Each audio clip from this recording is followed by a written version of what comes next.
ശബരിമലയിലെ ദ്വാരപാലക ശില്പങ്ങൾ സ്വർണം പൂശാനായി ചെന്നൈയിലേക്ക് കൊണ്ടുപോയത് നിയമവിരുദ്ധം. ക്ഷേത്രവളപ്പിൽ തന്നെ അറ്റകുറ്റപ്പണികൾ നടത്തണമെന്ന നിബന്ധന ലംഘിച്ചായിരുന്നു ദേവസ്വം ബോർഡിന്റെ ഉത്തരവ്.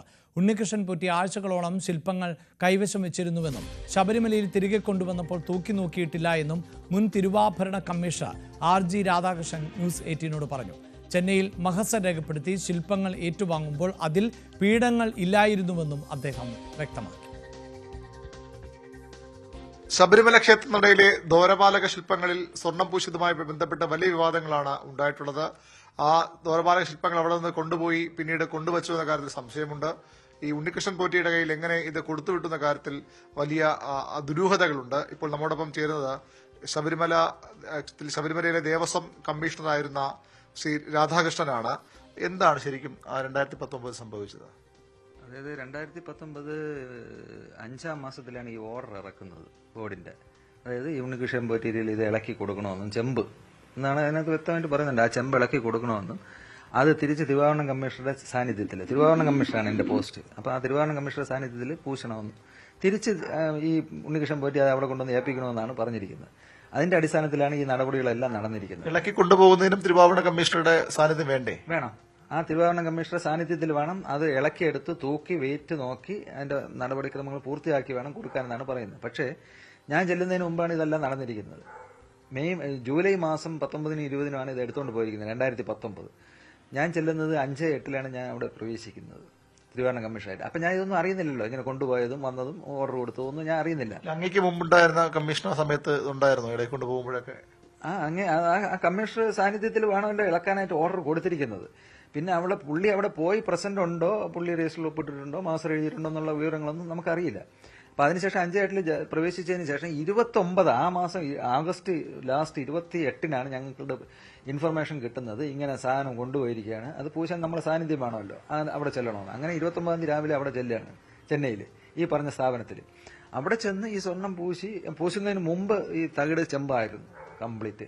അതിന്റെ വെയിറ്റ് എടുത്ത് മഹസർ തയ്യാറാക്കി എല്ലാവരും ഒപ്പിട്ടിട്ടുണ്ട്. ഈ പറഞ്ഞ നമ്മളെ ഓഫീസ്, ഞാൻ, എന്റെ സൂപ്രണ്ട് സ്മിത്ത്, ഉണ്ണികൃഷ്ണൻ പോറ്റി, അവിടുത്തെ എക്സിക്യൂട്ടീവ് ഡയറക്ടർ സ്മാർട്ട് ക്രിയേഷൻസ് എല്ലാവരും കൂടെ ചേർന്ന് മഹസർ തയ്യാറാക്കി ഒപ്പിട്ടിട്ട് ഇത് സ്വർണം പ്ലേറ്റ് ചെയ്യാനായിട്ട് ഏൽപ്പിക്കുകയാണ്. പ്ലേറ്റ് ചെയ്ത് നമ്മുടെ സാന്നിധ്യത്തിൽ പ്ലേറ്റ് ചെയ്ത് കിട്ടിയതിന് ശേഷം വീണ്ടും തൂക്കുകയാണ്.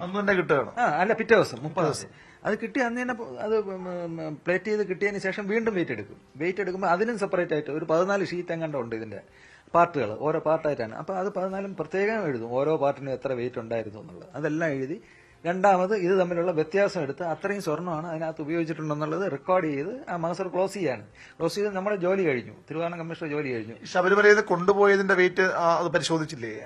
ചെമ്പാണ്. അല്ല, അത് നമ്മൾ അവിടെ പോയി എടുക്കുന്നുണ്ടല്ലോ, അപ്പൊ പിന്നെ പ്രത്യേകിച്ച് ഒരു പരിശോധന ഞാൻ നടത്തേണ്ട കാര്യമില്ലല്ലോ. എവരുടെ സ്വർണം പൂശിയിരുന്നതല്ലേ? അപ്പൊ അത് എനിക്ക് പറയാൻ പറ്റില്ലല്ലോ, അവിടുത്തെ പൂശിയിരുന്നതാണോ അല്ലേ എന്നുള്ളത് അവിടുത്തെ രജിസ്റ്ററിലെ പരിശോധന നടത്തിയാലേ ഇത് പറയാൻ പറ്റുള്ളൂ. അപ്പൊ അതിന് പരിശോധനയ്ക്ക് വിധേയമാക്കണമെന്നാണ് ഞാനും പറയുന്നത്. അപ്പൊ അത് ദേവസ്വത്തിൽ ഏതൊരു സാധനം വന്നില്ല തന്നെ ആ രജിസ്റ്ററിനകത്ത് എൻട്രി ചെയ്യണമെന്നാണ്. അത് എൻട്രി ചെയ്തിട്ടുണ്ടോ, സാക്ഷ്യപ്പെടുത്തിയിട്ടുണ്ടോ, എങ്കിൽ പിന്നെ ഈ വിവാദം ഒന്നും വരില്ല.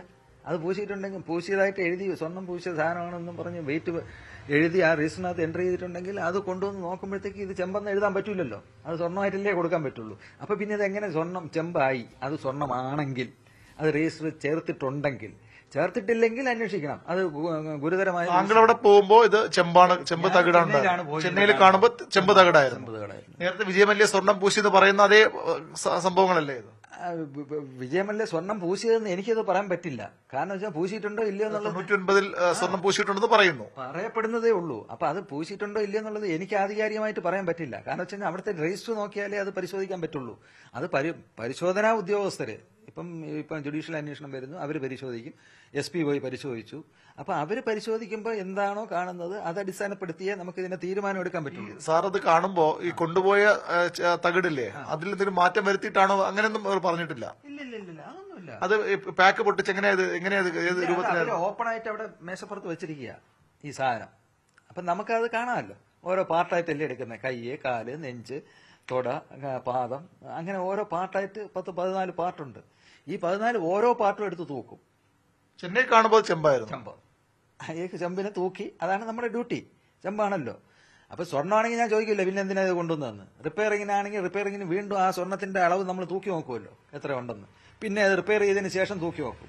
ഇതിപ്പോ അതിന്റെ ആവശ്യം വന്നില്ല, ചെമ്പായിരുന്നു. ചെമ്പ് തൂക്കി വെയിറ്റ് എടുത്തു. രണ്ടാമത് പ്ലേറ്റ് ചെയ്യാൻ കൊടുത്തു, പ്ലേറ്റ് ചെയ്ത് തിരിച്ചു കിട്ടി, വീണ്ടും വെയിറ്റ് എടുത്തു. അപ്പോൾ ഇത് തമ്മിലുള്ള വ്യത്യാസം എന്ന് പറയുന്നതാണ് അതിനകത്ത് ഉപയോഗിച്ചിട്ടുള്ള സ്വർണം. ശരിക്കും ആ സ്വർണം റെക്കോർഡ് ചെയ്യാണ്, മഹസർ എഴുതാണ്. എത്ര ഉണ്ടായിരുന്നു ഓർമ്മയുണ്ടോ?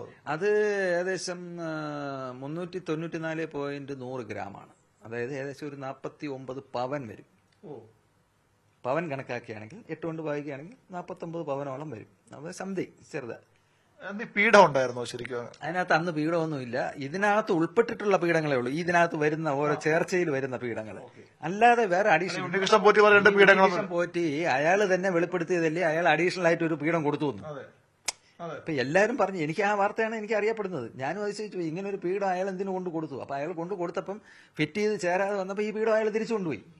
അത് അഡീഷണൽ അവിടെ പീഠമൊന്നും ഇല്ലായിരുന്നു. അന്ന് നമ്മൾക്ക് കൊണ്ടുപോകുമ്പോൾ നമുക്ക് അവിടുത്തെ സ്ഥാപനത്തില് പീഠം ഉണ്ടായിരുന്നോ എന്നൊന്നും നമുക്ക് അറിയാൻ പറ്റില്ല. ചെന്നൈയിൽ പോകുമ്പോഴത്തേക്ക് ഇതിന്റെ ഈ 14 പീസുള്ള ഇതിന്റെ ദേഹത്ത് പിടിപ്പിച്ചിരുന്ന 14 പീസ് ചെമ്പ് പീസുകളാണ് നമുക്ക് കിട്ടിയിരിക്കുന്നത്.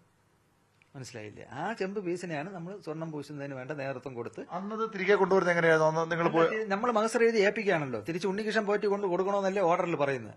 എന്നാ കൊണ്ടുവന്നിട്ട് ഉണ്ണികൃഷ്ണൻ അത് പിന്നെ കൊണ്ടുവന്നത് എനിക്ക് തോന്നുന്നു അതിന്റെ അടുത്ത മാസമാണെന്ന് തോന്നുന്നു, 9 സെപ്റ്റംബറിൽ. എത്ര ദിവസം കഴിഞ്ഞിട്ട്? അത് 11-11-എങ്ങാണ്ടാണ്. 29-ല് 30-ല് ഇത് പണി തീരുന്നു. അത് കഴിഞ്ഞിട്ട് 11 ദിവസമോ 20 ദിവസമോ കഴിഞ്ഞപ്പോഴാണ് ഇത് പിന്നെ വീണ്ടും അവിടെ കൊണ്ടുപോകുന്നത്. പണിയെല്ലാം കഴിഞ്ഞ ശേഷം നമ്മൾ ഏൽപ്പിച്ച സാധനം. അപ്പൊ നമ്മൾ കൊടുത്ത മഹസറിന്റെ അടിസ്ഥാനത്തിൽ ലഭിച്ചിട്ടുള്ള സാധനങ്ങൾ ഫിക്സ് ചെയ്യുന്നു എന്നും പറഞ്ഞുകൊണ്ടാണ് അവർ പിന്നെ മഹസർ എഴുതിയിരിക്കുന്നത്.